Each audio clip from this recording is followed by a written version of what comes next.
Welcome to food ഇൻഷി. ഞാനിവിടെ കുറച്ച് ചിക്കൻ്റെ ബ്രസ്റ്റ് എടുത്ത് വെച്ചിട്ടുണ്ട്. ഞാൻ സാൻഡ്വിച്ച് ഉണ്ടാക്കാൻ വേണ്ടിയിട്ടാണ്. അതൊന്ന് വെറുതെ മാത്രം ഇട്ടിട്ടൊന്ന് പുഴുങ്ങിയെടുത്താൽ മതി. ബ്രെഡും എടുത്ത് വെച്ചിട്ടുണ്ട്. നല്ലൊരു സാൻഡ്വിച്ച് ഉണ്ടാക്കിയെടുക്കാം നമുക്ക്. ചിക്കൻ വെച്ചിട്ട് മയണൈസ് ഇട്ടിട്ട് ഉണ്ടാക്കിയെടുക്കാം. മയണൈസ് ഞാൻ വീട്ടിൽ തന്നെ ഉണ്ടാക്കിയതാണ്, അതുപോലെ ഉണ്ട്. അപ്പോൾ അതിന് വെച്ചിട്ട് നമുക്ക് ഇതൊന്ന് വേവട്ടെ. ചിക്കന് കണ്ടോ ഓയിൽ ഒഴിച്ചിട്ടുണ്ട്. ഇത് ഞാൻ ആ ചിക്കൻ വേവിപ്പിച്ച് വെച്ച ചിക്കൻ ഇതിലേക്ക് തട്ടി കൊടുക്കുന്നുണ്ട്. ഉപ്പൊക്കെ ഇട്ട് വേവിപ്പിച്ചല്ലേ.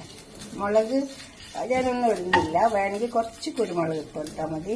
വേണ്ടി വരും. ഞാൻ അതും ഇടുന്നില്ല. ഒന്ന് ഇതിലിട്ടിട്ടൊന്ന് വാട്ടിയെടുക്കുന്നേ ഉള്ളൂ. ഉപ്പൊക്കെ ഇട്ട് വേവിപ്പിച്ചതല്ലേ.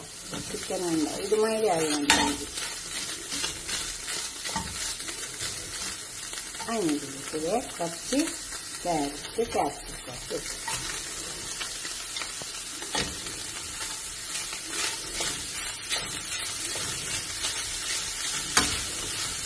ഇത് ഒന്ന് വാടിയാൽ മതി.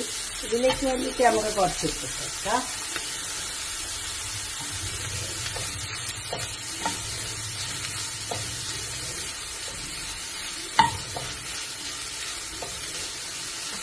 ഞാൻ ടോസ്റ്റ് ചെയ്തെടുത്തിട്ട് ഇവിടെ കൊണ്ടു വെച്ചിട്ടുണ്ട്. അതിൻ്റെ സൈഡ് ഇങ്ങനെ ചെറിയ ഒരു കത്തിൽ വെച്ചിട്ട് ഇങ്ങനെ കളഞ്ഞാൽ മതി. സൈഡ് നമുക്ക് നല്ലോണം എടുക്കാൻ പറ്റും.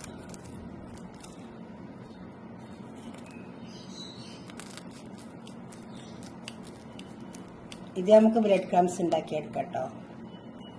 അങ്ങനെ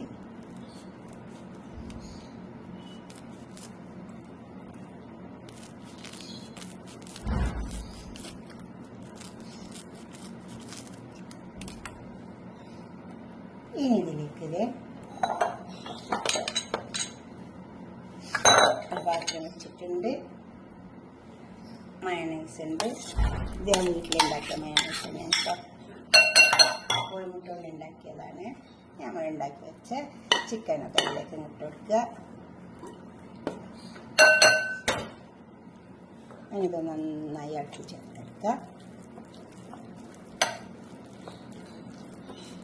കോഴിമുട്ട കൊണ്ട് ഉണ്ടാക്കിയ മയണൈസാണ്. കോഴിമുട്ട പുഴുങ്ങിയിട്ട് വലിയ പണിയൊന്നുമില്ല, എളുപ്പം ഉണ്ടാക്കിയെടുക്കാൻ പറ്റും.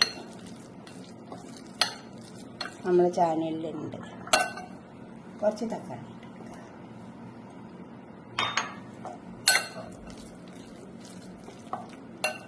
നമുക്കിത് ബ്രെഡിലേക്ക് വെച്ചെടുക്കാം. എളുപ്പം കഴിയും സാൻഡ്വിച്ച്. നമുക്കിത് ബ്രെഡിലേക്ക് വെച്ചെടുക്കാം.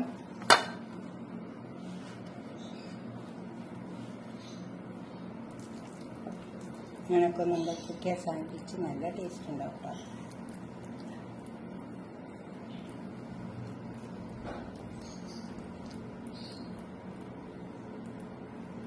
ഇതിപ്പോൾ ഞാൻ 3 കോഴിമുട്ട കൊണ്ട് ഉണ്ടാക്കിയ മയണൈസാണ്.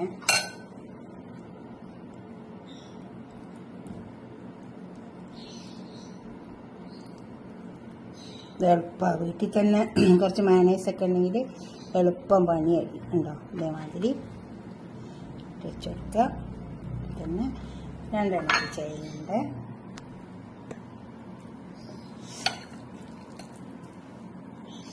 നല്ലോണം വെച്ചെടുക്കുക. നല്ല ടേസ്റ്റ് ഉണ്ടാവുക. എളുപ്പത്തിൽ നമുക്ക് രാവിലെ ഉണ്ടാക്കിയെടുക്കാൻ പറ്റും. മയണൈസ് വീട്ടിൽ തന്നെ ഉണ്ടാക്കുക. 2-3 കോഴിമുട്ട എടുത്ത് പൊഴിഞ്ഞ് ഇപ്പോൾ തന്നെ കുറച്ച് ഓയിൽ ഒഴിച്ച് കൊടുക്കുക. 2 വെളുത്തുള്ളി ഇട്ട് കൊടുക്കുക. കുറച്ച് പഞ്ചസാര ഇട്ട് കൊടുക്കുക. എളുപ്പം പണി കഴിഞ്ഞു. കുറച്ച് ഉപ്പ് ഇട്ട് കൊടുക്കണേ. എന്നിട്ട് അത് ഉണ്ടാക്കിയെടുത്താൽ മതി.